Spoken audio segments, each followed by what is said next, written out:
Dado o nome de Jesus, mais uma vez colocamos o teu filho nas tuas mãos, não que ele já não esteja, mas que o Senhor venha derramar sobre ele agora a tua graça, o teu poder, que o Senhor venha usá-lo mais uma vez na tua palavra, que ele venha ser o chofar nesta noite para anunciar aquilo que o Senhor tem para o nosso coração, Pai.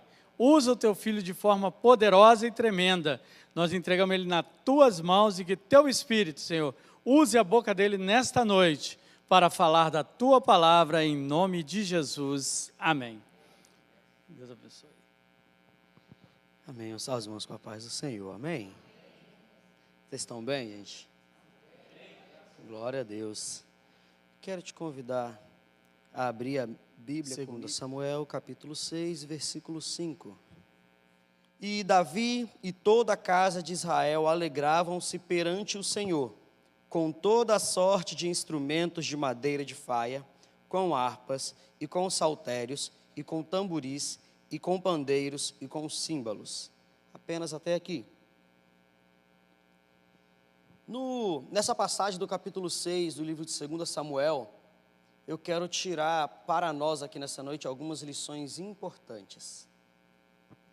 Os irmãos sabem que os filhos de Eli, sem a autorização de seu pai, pegaram a arca da aliança, ou a arca do concerto, que representava a presença de Deus, e levaram para o meio da guerra. Durante a guerra, os filisteus derrotam o exército de Israel e levam a arca com eles. A arca ela é colocada no templo de Dagon. Dagon ali por 2 vezes cai diante da arca. Então eles começam a jogar a arca de um lado para o outro. Ninguém queria ficar com a arca. Passam-se os anos, Davi assume o reinado de Israel. Historicamente, se você for buscar ali a linha do tempo, você vai ver que Davi ainda não era nascido quando o povo de Israel perdeu a arca. Só que a história da presença da arca era contada para Davi quando criança. E eu creio que para todos ali daquela geração. Então eu vejo Davi se colocando de pé e falando: opa, calma aí. Agora eu sou rei de Israel. A arca pertence a Israel. A arca representa a presença do Deus de Israel. Então por que essa arca não está em Israel? Vamos buscar. Descobre onde a arca está e vamos buscar. E a Bíblia fala que Davi, ele levanta os seus homens e ele vai em busca da arca. E a história relata que Davi mandou construir carros novos, amarrou esse carro aos bois, foi buscar a arca e colocou a arca em cima do carro. E os bois iam levando aquela arca estrada acima até chegar na cidade de Davi. E aí a Bíblia relata que os bois, ao puxarem o carro, fez com que ele balançasse e a arca ia cair. Então Uzá lançou a mão para segurar a arca, para não deixar ela cair. E aí a história relata que Uzá, ao segurar a arca, é ferido por Deus e morre. E aí eu fiquei pensando, se Uzá teve a boa intenção de segurar a arca, por que ele morreu? E para entender isso, nós temos que voltar lá atrás no livro de Êxodo e no livro de Juízes. Porque é lá que Deus dá as ordenanças a Moisés quanto à arca. E quando eu li as ordenanças de Deus a Moisés quanto à arca, eu comecei a entender por que Uzá morreu e onde foi que Davi errou. E onde estava o erro de Davi? Lá atrás, Deus aparece a Moisés e fala: Moisés, junta ouro, junta os artesãos, junta ourives e manda com que eles construam uma arca. Em cima dessa arca, Moisés, vai ter 2 querubins. Esses querubins devem ser feitos de uma peça única, deve ser uma peça inteira. No meio desses querubins eu vou me apresentar para falar com o povo, para falar com o sumo sacerdote. Mas Moisés, anota isso daí também. Na lateral da arca você vai colocar argolas, Moisés. Por quê? Porque toda vez que a arca tiver que ser transportada, no meio dessas argolas vocês vão passar um bastão. Os levitas colocarão a arca nos seus ombros e vão levá-la para onde ela tem que ir. E aqui eu começo a entender que Davi errou ao não entender, ao não saber a ordenança sobre a arca. Davi tinha boa intenção de trazer a arca para o arraial de Israel de volta, porque a arca representa a presença de Deus. E Davi falava, se aquele povo lá atrás tinha a presença e se alegrava, eu quero a presença de volta para o meu povo. Vamos buscar a presença, vamos atrair a presença para o nosso meio de novo. Mas Davi errou ao não carregar a presença de Deus da maneira correta. A presença de Deus não se carrega em carroça puxada por bois. A presença de Deus se carrega nos ombros daqueles que assumem a responsabilidade de a levar. E a presença de Deus, sim, ela é pesada. Quando Deus se apresenta no meio do povo, quando Deus inunda a igreja com a tua presença, muitas vezes nós caímos de joelho, nós choramos, as pernas tremem, as lágrimas correm dos nossos olhos. Por quê? Porque essa matéria, essa carne podre e pecaminosa não é capaz de suportar o peso da glória de Deus. Mas mesmo assim Deus vem falando para Moisés, Moisés, a minha presença é para ser carregada nos ombros, Moisés. Sinta o peso e leva nas costas. Só que Davi coloca a arca na carroça. E tinha uma outra ordenança de Deus: ninguém coloca a mão na arca. Para carregar é pelas hastes que vão no ombro, mas ninguém coloca a mão na arca. Ninguém mete a mão na presença de Deus. E aqui eu entendo que a presença de Deus, ela não pode ser carregada de qualquer maneira, e ela não pode ser alcançada de qualquer maneira. Não que para você ter acesso a Deus precisa de protocolos, para você ter acesso a Deus precisa de sinceridade, mas não é de qualquer jeito. Quando Moisés constrói a arca, a ordenança de Deus era: coloca os querubins e eu vou me apresentar no meio deles. Deus, ele não se apresentava em nenhum outro lugar se não fosse no meio dos querubins. Só que aí Jesus desce à terra, quebra os protocolos da lei e mostra para todo mundo uma maneira mais fácil e rápida de acessar a Deus. Qual? Jesus se apresenta como o caminho. Jesus se apresenta como o caminho que leva até Deus.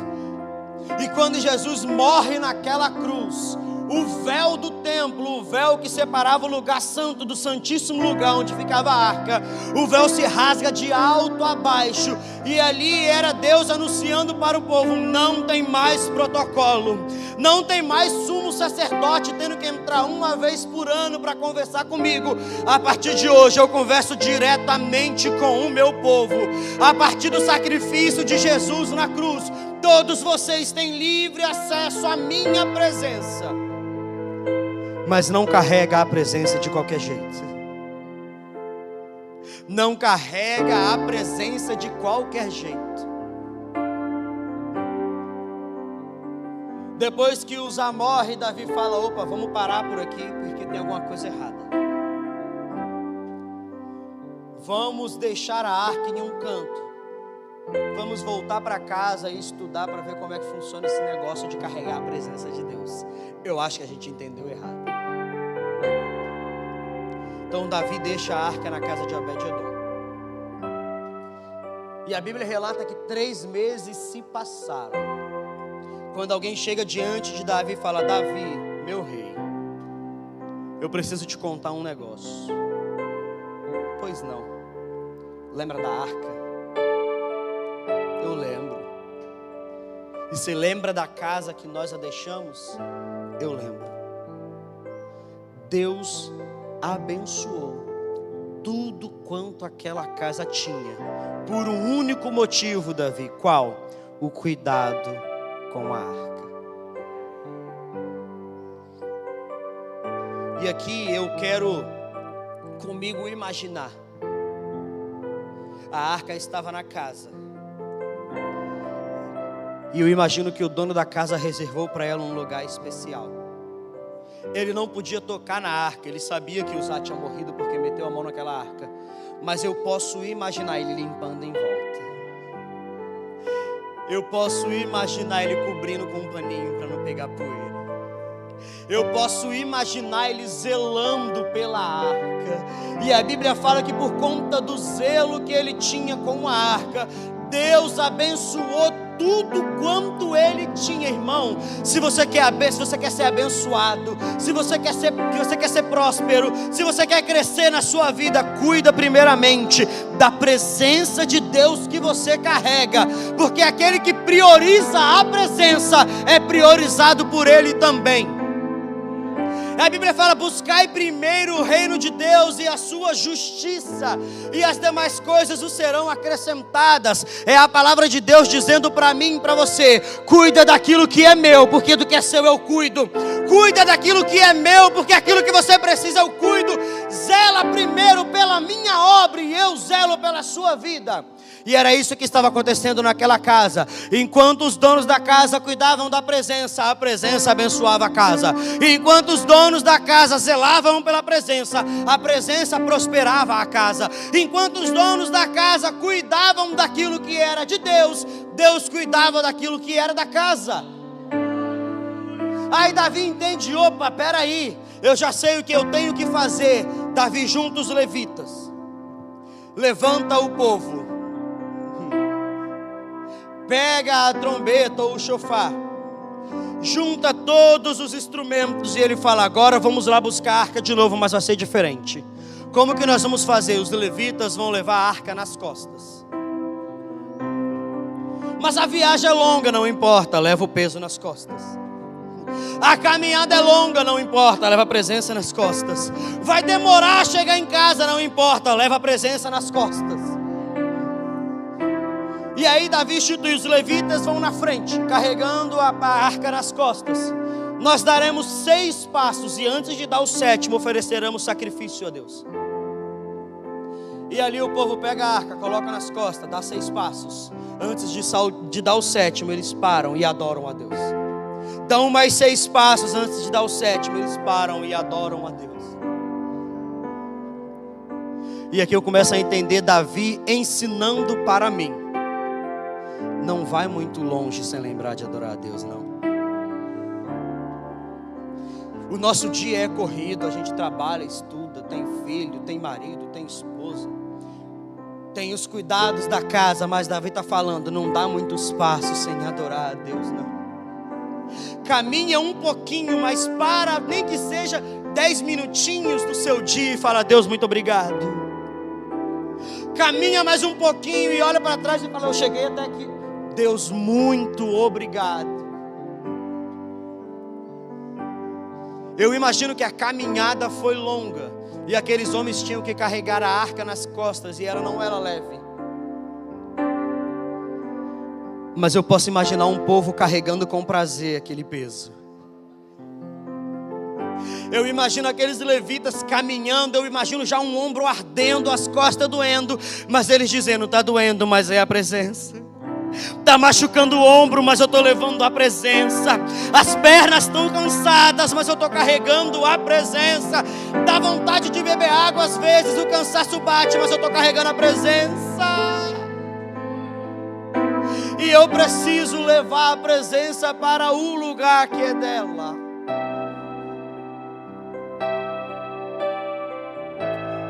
Nós não podemos levar que queremos, não. Não. Porque tem lugar que você vai entrar, que durante o percurso o Espírito Santo de Deus vai falando com você: não vai, não vai, não vai, não vai, não vai. Aí você chega na porta e fala: eu vou. Aí o Espírito Santo fala: então vai, eu fico. Ser um servo de Deus não significa que você pode fazer o que você quiser, não significa que eu possa fazer o que eu quiser com a presença dele. E eu entendo isso vendo que Uzá morreu porque tentou segurar. Ele tinha uma intenção boa? Tinha. E eu quero imaginar comigo que Uzá morreu, se sacrificou, para que aquele povo todo não fosse exterminado. Se Uzá que segurou morreu, imagina se a arca cai no chão. A Bíblia fala em Êxodo que Deus abriu a terra e engoliu metade do povo porque desobedeceu. Imagina o que Deus não faria se a arca não cai no chão. Às vezes a intenção até é boa, pastor, mas nós estamos levando a presença de Deus para um lugar onde ela não está. Nós estamos querendo levar a presença de Deus para um lugar onde ela não entra. Nós estamos querendo carregar a presença de Deus onde nós vamos. Só que Deus está dizendo, não é você que leva a presença onde você quer, é a presença que leva você onde eu quero. E a presença de Deus nos leva a caminhar 6 passos e parar para adorar a Ele. A presença de Deus nos leva a caminhar 6 passos, mas entender que sem Ele nós nada somos. A presença de Deus nos leva a entender e a acreditar que por mais que seja pesada e dolorido carregar a presença de Deus, nós temos que levar ela até o fim.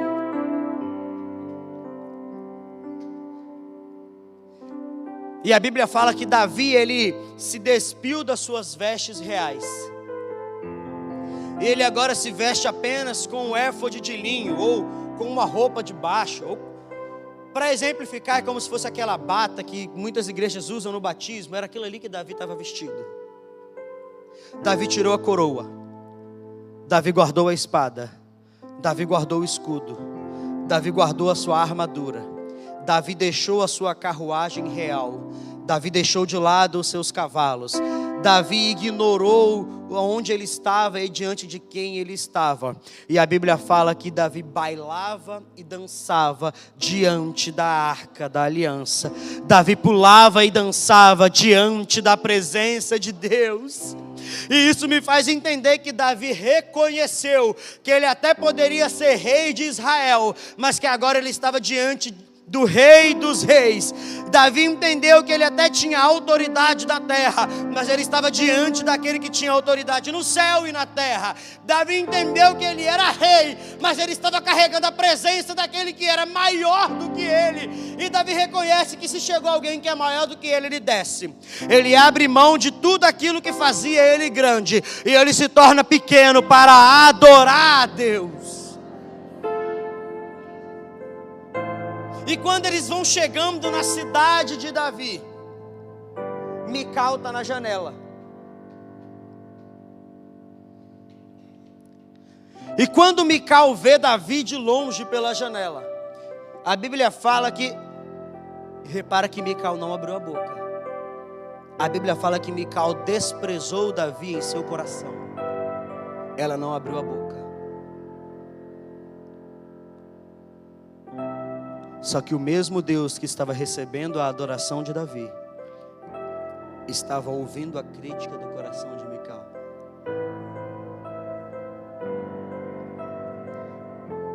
E Mical pensa, o que esse homem está fazendo? Davi só pode estar ficando louco, não é possível. O homem está praticamente pelado na frente das servas, dançando igual um maluco, pulando igual uma criança. Aí a Bíblia fala que Davi, quando chega na cidade, ele oferece um banquete a todo mundo.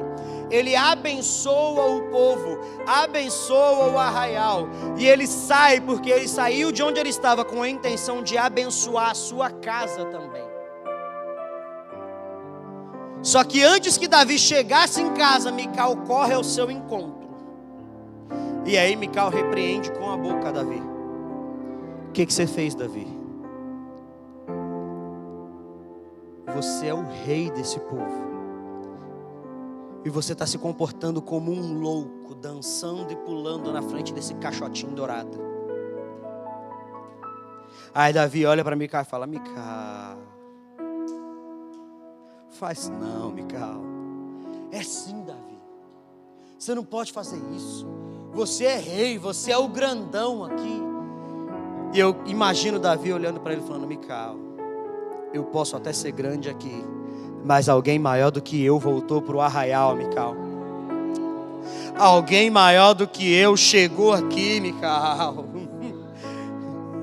Lá atrás perderam essa presença, Mical, e foi difícil, foi dolorido, mas nós fomos lá buscar essa presença, porque é assim, irmãos, para você perder a presença de Deus, basta você dar um passo em falso, mas para você ir lá buscar e atrair ela de novo, tem que ter sacrifício, tem que ter renúncia, tem que ter dor. O Espírito Santo de Deus, ele é uma pessoa com sentimentos. E é por isso que a Bíblia fala: faz o que você quiser da sua vida, mas não peca contra o Espírito.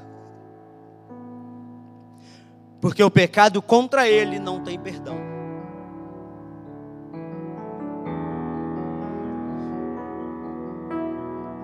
E Davi aprendeu a valorizar a presença. Aprendeu tanto que diante do seu luto, diante do seu pecado, Davi, ele é repreendido pelo sacerdote. E enquanto todos esperavam Davi cometer uma loucura, Davi se prostra. E ele fala: Deus, tira o meu trono, tira a minha autoridade, tira a minha vida, mas não afasta de mim o teu Espírito.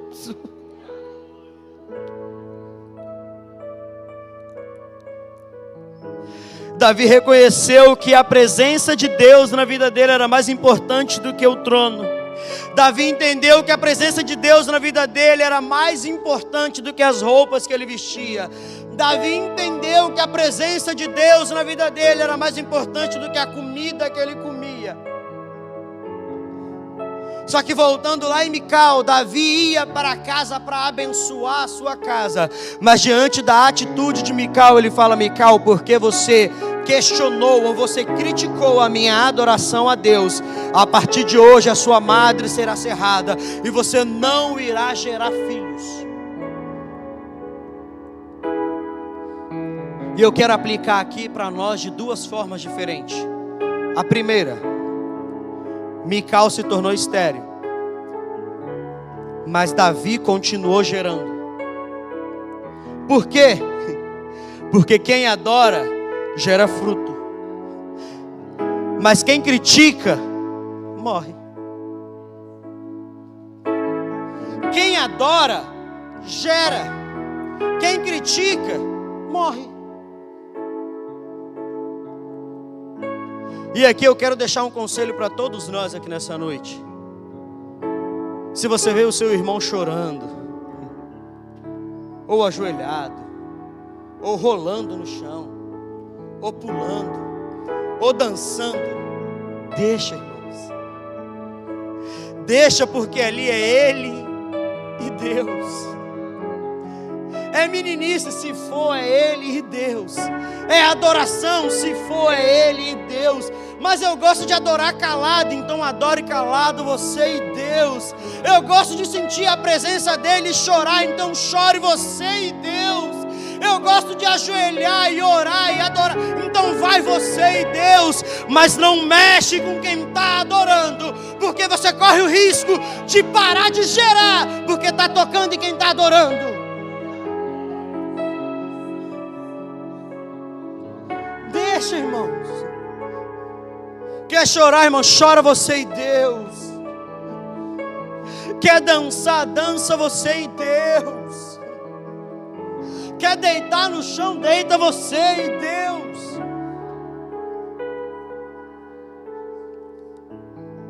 Mas nós precisamos reconhecer que a adoração e a busca pela presença tem que estar em primeiro lugar nas nossas vidas sempre.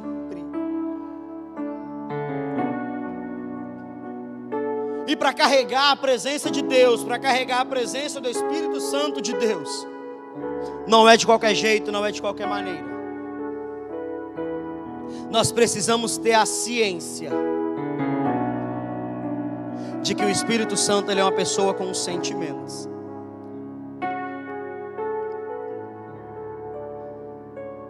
Trate bem a presença do Espírito Santo. Zele pela presença do Espírito Santo. Zele pela presença de Deus na sua vida. Crie momentos de intimidade com Deus no seu dia. Crie um altar de adoração a Deus dentro do seu lar. E como Davi fez, irmão, não vá muito longe sem parar para agradecer. Não vá muito longe sem parar para adorar.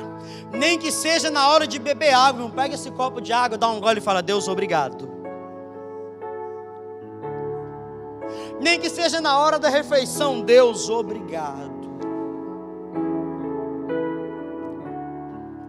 Mas não cesse a sua adoração a Deus. Não cesse de buscar a Deus. Porque aqui nós aprendemos que para perder é fácil, mas para ir lá buscar de volta, então é melhor não perder. É melhor cuidar. É melhor zelar. É melhor dedicar tempo.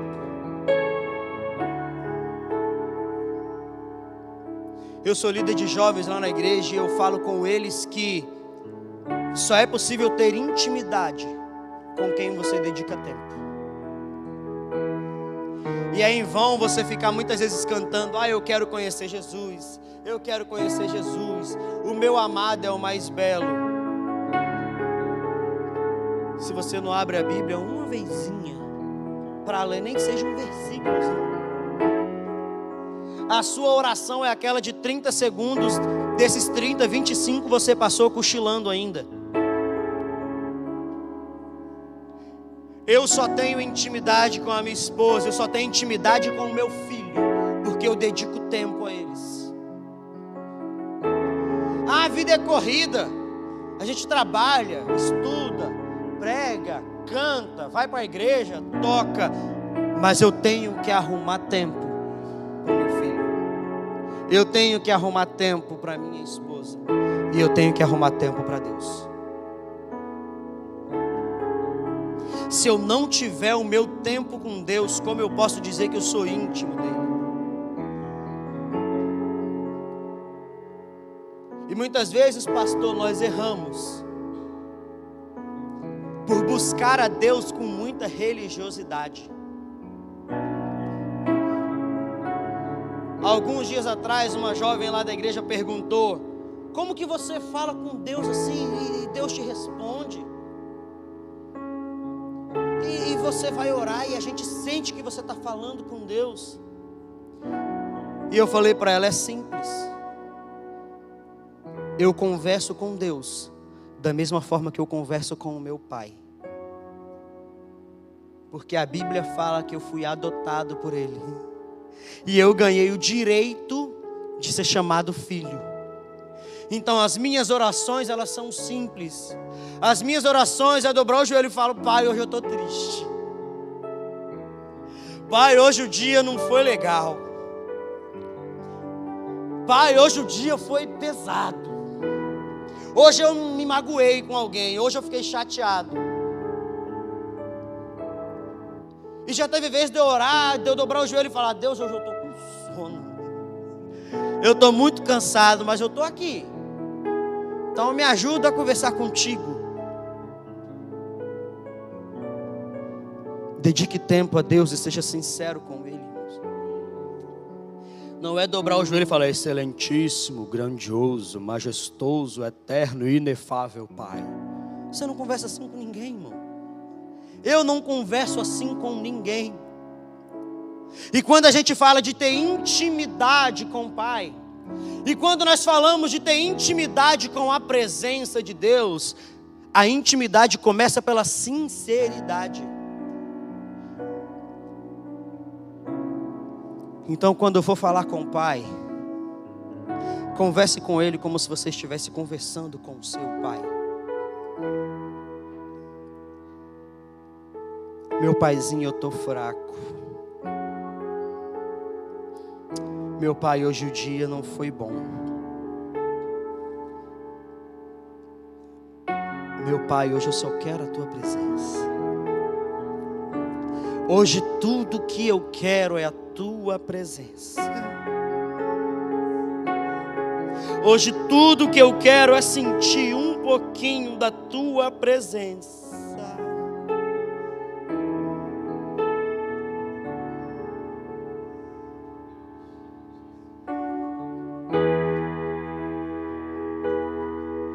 Tudo que eu quero hoje, Pai, por mais que seja pesado para mim, é a tua presença.